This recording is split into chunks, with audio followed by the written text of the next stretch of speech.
Hello दोस्तों, नमस्ते।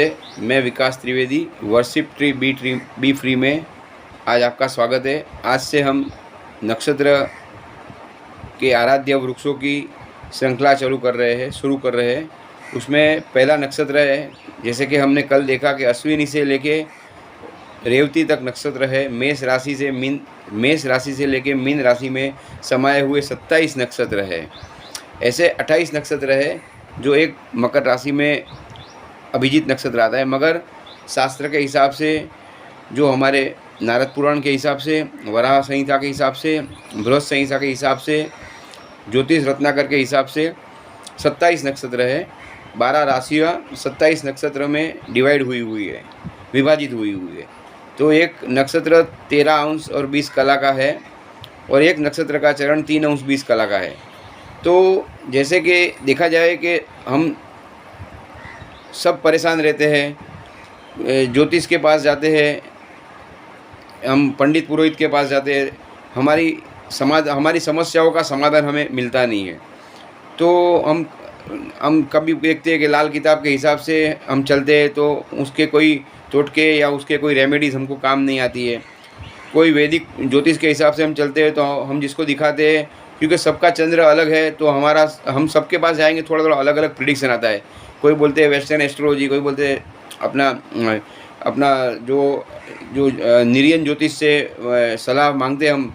मगर हमने जो सबसे ज्योतिष की सबसे बड़ी नींव है वो नक्षत्र है, क्योंकि हमारे जो भी उत्सव है, त्यौहार है, वो नक्षत्र के हिसाब से, चंद्र के नक्षत्र के हिसाब से ही मनाते हैं।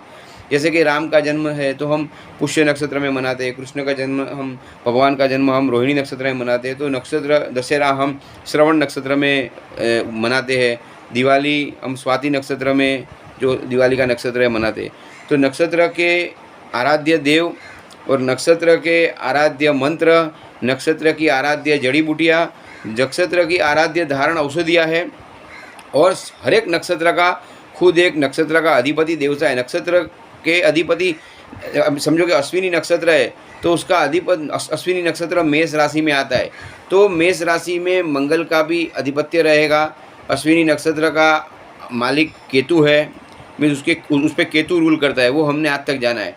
मगर अश्विनी नक्षत्र का देव भी है जो अश्विनी कुमार है।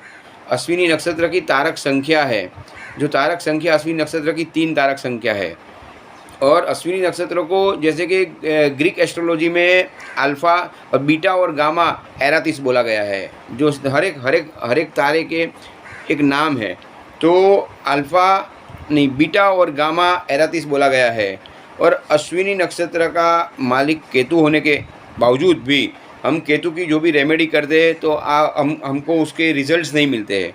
क्यों नहीं मिलते? कि उसका अधिपति देव और उसका अधिपति वृक्ष, जो वृक्ष की आराधना या वृक्ष का हम सिंचन करें या वृक्ष की हम संरक्षण करें, या वो जो हमारे नक्षत्र का आराध्य वृक्ष है उसका हम संवर्धन करें, तो जैसे जैसे वो वृक्ष को हम अपने हाथों से ऐसे पानी चढ़ाए, कोई हम मुझे पूछता है कैसे पानी चढ़ाए, तो जिसका जो आराध्य वृक्ष है, जिसका जो आराध्य नक्षत्र है, उसको खुद को ही चढ़ाना है। और पानी सिंचन करने का ऐसा अपने हाथ की और अपने हाथ के वाइब्रेशन से ऐसा झाड़ को चढ़ाना है। तो अश्विनी नक्षत्र का आराध्य वृक्ष है कुचला, जैर कुचला, जिसका अलग अलग नाम, जिसका ऐसे नाम है, कारस्कर है, विसुंधक है, विदार वृक्ष है, हिंदी में कपिलु है, कुलक है, कुचिला है। तो इसको ऐसा हम इसको पॉइजन नट भी बोलते हैं, जो जहरीली वनस्पति है, मगर वो वृक्ष आपको नर्सरी में मिल जाएगा। तो अश्विनी नक्षत्र का आराध्य वृक्ष है। समझो कि आपको पॉइजन नट समझो नहीं मिला, तो अड़ूसा भी उसकी पर्याय वनस्पति है। कि अड़ूसा के जो पौधे आते हैं, अड़ूसा के झाड़ है, आप कोई भी नर्सरी में जाएंगे और बोलेंगे कि अड़ूसे का पौधा जो हम कफ के लिए, हमारे श्वसन तंत्र की बीमारियों के लिए जो उसका उपयोग में लेते हैं, वो भी उनकी आराध्य ये इनका वृक्ष है। और इसकी आराध्य जो एक है, जो धारण कर सकते हैं, वो तो अधाड़ा करके है, जिसको गुजराती में अधेड़ो बोलता है, मराठी में सोनपर बोलता है, और इंग्लिश में उनका नाम है चेफ फ्लावर। तो ऐसा उनका नाम अपामार्ग भी है। तो अपामार्ग की जड़ भी आप गले में तावीज़ बना के, या हाथ में, या अपनी पूजा में, या अपने कार्य क्षेत्र में, जहाँ आप रहते हो, जहाँ आपका बिजनेस है, वहाँ आप रख सकते हो। तो ये उसकी आराध्य वृक्ष है। ज़ेर कुचला, जिसको बोलते हैं पॉइज़न नट। अगर आपको ज़ेर कुचला का वृक्ष नहीं मिलता है तो आप अड़ूसे का वृक्ष भी लगा सकते हो। और जैसे जैसे कोई पूछेगा कि भाई ये वृक्ष लगाएंगे मगर घर में बड़ा हो गया तो बड़ा हो गया तो बड़ा होने के बाद उसको गार्डन में या कहीं भी पब्लिक प्लेस में आप लगा सकते हो। फिर वापस छोटा पौधा ला के अगर आपको रिजल्ट विधायत्मक मिलते हैं, पॉजिटिव रिजल्ट मिलते हैं, आपकी परेशानियाँ दूर होती है तन मन धन की, तो आप वापस ला के वापस उसको बड़ा करो और वापस उसको किधर लगा दो अच्छी जगह पे। और नारद पुराण में भी वृक्षों की वृक्षों के आराध्य वृक्षों के जो अधिपति है, आराध्य वृक्षों की जड़ी बूटियाँ है, उसका उल्लेख है। राजा अशोक, अकबर, शूद्रक, अश्वघोष नाम के राजा है, उन्होंने भी अपने वहाँ अलग करके इनके नक्षत्र वन बनाए हुए थे। जैसे कि हम जाते हैं कश्मीर जाते हैं तो हम शालीमार गार्डन, मुगल गार्डन, तो ये गार्डन में सब विविध प्रकार के जो वृक्ष लगाए हुए थे, जिसमें हमारे मुख्य वृक्ष से नीम का वृक्ष, पीपल का वृक्ष, बेड़े का वृक्ष, आंवला का वृक्ष, जामुन का वृक्ष। तो ये वृक्ष क्यों लगाते थे? क्योंकि ये अभी समझो कि जामुन के वृक्ष के ऊपर रोहिणी नक्षत्र का आधिपत्य है, तो रोहिणी नक्षत्र वाले को जामुन का वृक्ष का कभी काटना नहीं है या उनका संवर्धन करना है। तो ऐसे पीपल का वृक्ष है, पुष्य का आराध्य वृक्ष है। जैसे आद्रा नक्षत्र है तो उनका चंदन है। तो ऐसे ऐसे वो सब अलग अलग संहिताओं में इसका उल्लेख किया है। मगर कैसा हुआ कि समय के अनुसार उसकी प्रचलितता कम हो गई और लोग और जो कुछ ऐसे लोग आ गए जो आपको डरा के कि मंत्र से भाई हम पूजा पाठ करके देंगे तो आपका अच्छा हो जाएगा, ये नंग पहनो, ये खड़ा पहनो। तो मेरा मानना ऐसा है कि नंग ये सब है, मगर आजकल सच्ची चीज़ मिलती नहीं है। सच्ची चीज़ इतनी महंगी है कि नंग कोई भी लेने को जाओ, सिर्फ मूंगे का नंग आपको अच्छे भाव से मिल जाएगा, बाकी कोई भी अच्छे नंग प्रीशियस स्टोन बहुत महंगे हैं और उसका रिजल्ट्स भी अच्छा मिले बुरा मिले उसकी कोई गारंटी नहीं है। तो मेरा मानना ऐसा है कि नंग से ज़्यादा आप वृक्ष की आराधना करो। वृक्ष की आराधना में वृक्ष को पानी चढ़ाओ, वृक्ष को अगरबत्ती करो, अगर समय है तो उसको रोज़ अपने हाथ से पानी दो। जैसे जैसे वो वृक्ष बड़ा होगा ऐसे ऐसे आपकी परेशानियाँ कम होगी। तो अश्विनी नक्षत्र वाले को एक चीज़ मैं बता रहा हूँ, एक दूसरी भी चीज़ है कि हमारे में जन्म नक्षत्र, चंद्र नक्षत्र, सूर्य नक्षत्र को भी महत्व दिया है। तो जन्म नक्षत्र अश्विनी है, तो अश्विनी भरणी कृतिका रोहिणी, अश्विनी से चौथा नक्षत्र रोहिणी है। तो अश्विनी भरणी कृतिका रोहिणी, तो चतुर्थ नक्षत्र का जो आराध्य वृक्ष है वो चतुर्थ नक्षत्र को क्षेमकरी नक्षत्र बोला गया है। मीन्स वो आपको प्रोटेक्ट करेगा। तो अश्विनी नक्षत्र वाले को कभी कोई मुसीबत होए, उनकी हेल्थ की इश्यू होवे, तो वो रोहिणी नक्षत्र का संवर्धन करे, उसको भी पानी दे, तो उसके बड़ी बड़ी तकलीफ़ें उसको दूर हो सकती है। ये अनुभव सिद्ध ज्ञान है, उसके लिए मैं आपके पास आज आया हूँ और बता रहा हूँ कि वराहमिहिर ने भी 6th सेंचुरी में अपने ग्रंथ बृहत संहिता में, और उन्होंने बहुत जगह पे इसका रेफरेंस दिया, बहुत जगह पे नक्षत्र के देव और नक्षत्र के आराध्य देव, अभी अश्विनी नक्षत्र के देव है अश्विनी कुमार, तो ओम अश्विनी कुमाराय नमः, ये मंत्र भी आप बोल सकते हैं अश्विनी नक्षत्र वाले। और दूसरी एक बात ऐसी है कि वृक्ष आयुर्वेद विभाग भी था बृहत संहिता में। वराहमिहिर जी ने बहुत लिखा, उसमें ज्योतिष था, खगोल था, वृक्ष था, फल के उपचार थे।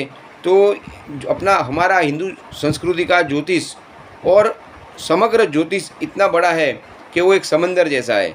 तो आप नवमास कुंडली देखो, चलित कुंडली देखो, सर्वतोभद्र चक्र देखो, तो इससे एक सर्वतोभद्र चक्र था जिसमें नक्षत्र का ज्ञान था और नक्षत्र के आराध्य देव थे, नक्षत्र के आराध्य आकृतियाँ थी। और अश्विनी नक्षत्र वाले को अपने घर में एक हॉर्स की प्रतिभा लगानी चाहिए, क्योंकि उसका शेप है घोड़े के मुख जैसा आकाश में।